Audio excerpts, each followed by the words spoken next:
This is now before the Supreme Court as I speak. Maybe still on the docket, may already be off the docket. I don't know. I haven't looked at the news.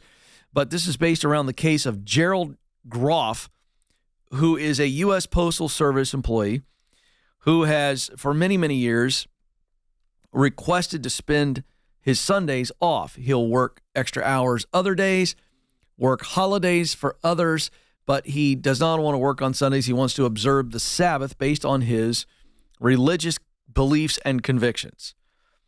And so now this has gone all the way to the Supreme Court.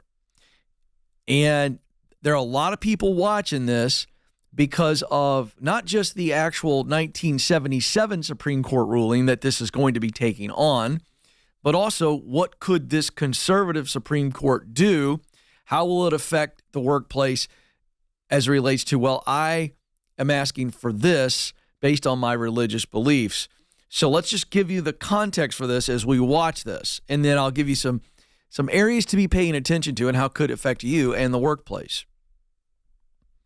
The 1977 Supreme Court decision allowed employers to deny religious requests like this one if they present more than a trivial cost. So the standard based on that decision is what Groff's attorneys are arguing, and they believe it means that companies could decline to alter schedules to account for a Sabbath or allow an employee's religious dress in too many circumstances. So the Supreme Court basically said, look, you can't deny an employee's request around a religious belief if the request does not cost you substantive time, effort, and money. The idea was if it's trivial and it's really not affecting anything, the point was you can't just say no because you disagree with it. And so that was the decision. And so critics like Rachel Laser, critics of this case, anti-Groff's position. Rachel Laser is the president of Americans United for Separation of Church and State. And they're saying, well, now this is going to open up a can of worms, and it's going to let people shift the cost of exercising their religion onto their coworkers in a way that harms them, blah, blah, blah, blah, blah, blah, blah. But again, the current 1977 decision would not allow that. If it created work problems and schedule problems that were significant, then the current case would hold up. So whether he wins or not, I don't know. I don't know which way it's going.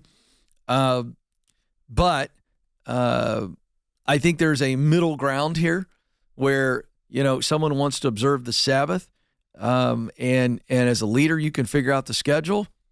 I'm for that. But putting others at disadvantage, well, then that already has a statute. It doesn't matter what my opinion is. That's already the law of the land. So it is interesting, but where this gets really tricky is if this expands and now you got people using religion as a very convenient excuse. And that's where this gets tricky.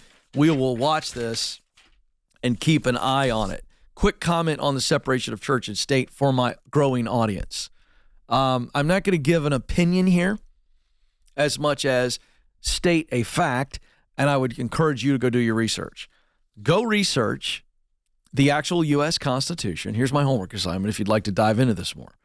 And look for the phrase separation of church and state. Look for the phrase in the Constitution. You will find it is not there.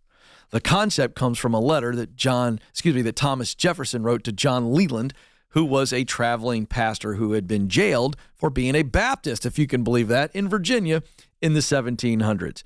I just want my audience to be educated. I want you to go look at the letter and read what Jefferson wrote to Leland and make your own conclusions. How about that, Alex? How about that for just little education? I'm not going to take an opinion on it. I just want you all to go do your homework out there. And then, you know what? Then you can comment away. All right, second question. That this is a little bit, this is a little bit more of a warning to those of you in my audience that are leaders. I think this is a warning to be aware of now an overreaction that has gotten out of control, and it's doing little to nothing, even though it looks like it's something. How about that for a setup? Here it is. More and more executives believe that giving the entire company mental health days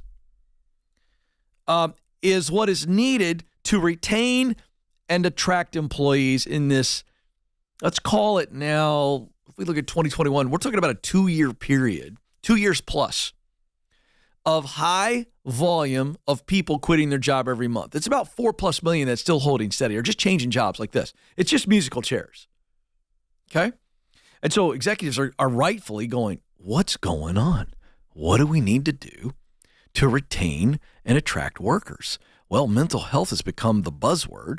We're seeing from my friends at Gallup data that says engagement is at an all-time high. Disengagement, is at an all-time high.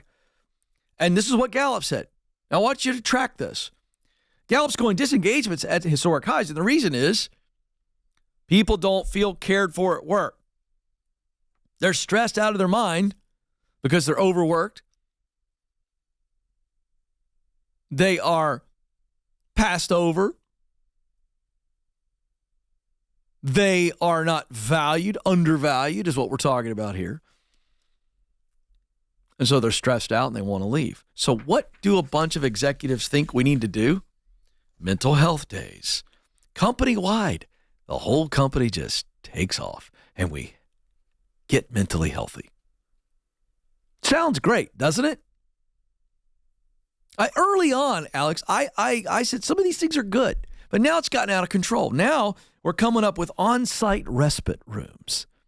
Good heavenly days. Respite rooms? This is like a nap room where you can just go, my mental health is fraying and I need to go over here and take a nap. Because, mental health.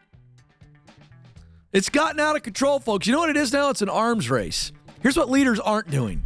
They aren't fixing what's causing the actual stress, which is your poor leadership and not valuing people and give them what they need. Let's just throw mental health days at it. It's a Band-Aid, folks.